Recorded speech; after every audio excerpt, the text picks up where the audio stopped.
My peace I leave you, my peace I give to you. These are the words of the resurrected Lord to his apostles. Peace is, according to St. Augustine, the tranquility of order. And it really formed a great part of the fruit of Jesus' restorative mission to reconcile us to communion with God, to place us in right relationship with one another, and also to be able to order our own lives in such a way that we have our lives prioritized toward our proper end and goal in life, which is, of course, heaven, communion with God, and the love of the Most Holy Trinity.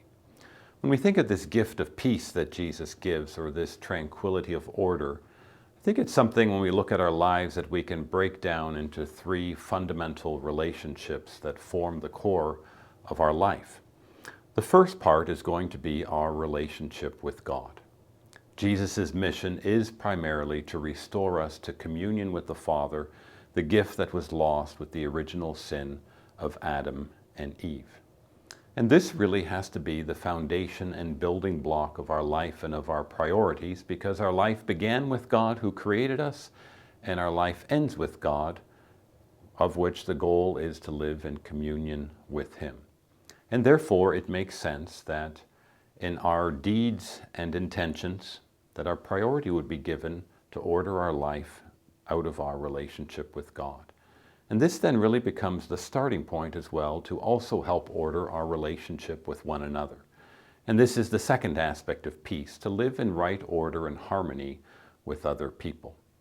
Sometimes it can be easy to see those around us potentially as being either rivals, obstacles, or perhaps even stepping stones to climb a ladder of success, and forget the fact that in Jesus' restoration of us in communion with the Father, He establishes us also as brothers and sisters in Him of one another. In other words, we're called to see each other as belonging to one and the same family of God that Jesus has opened the doors for our membership. And this dramatically changes the way we look at other people and the way that we treat other people.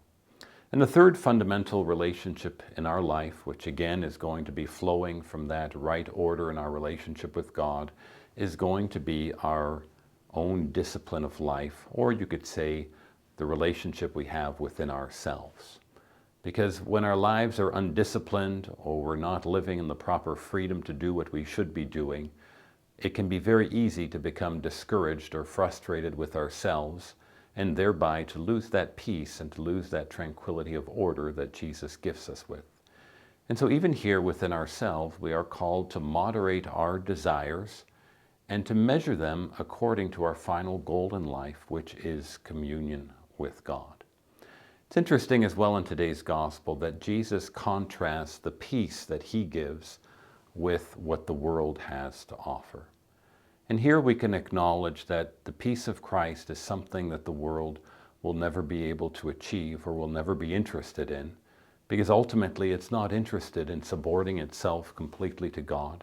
It's not interested in viewing one another as being only one family of brothers and sisters in Jesus Christ. And it's not interested in viewing personal freedom as having an inherent connection to a truth that God has established.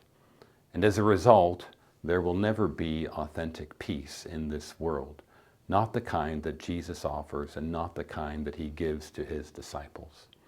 And so, my brothers and sisters, as we go forward, knowing that the Lord has offered us this gift of peace, this tranquility of order, let us ask God for the grace that we would always prioritize our relationship with Him in our intentions and in our deeds, that we would always view one another as being brothers and sisters in Jesus Christ, and that we would always moderate and discipline our own lives and desires, such that we are truly living as the sons and daughters of God, heading on pilgrimage toward our encounter with Jesus Christ to live in eternal love and communion with Him.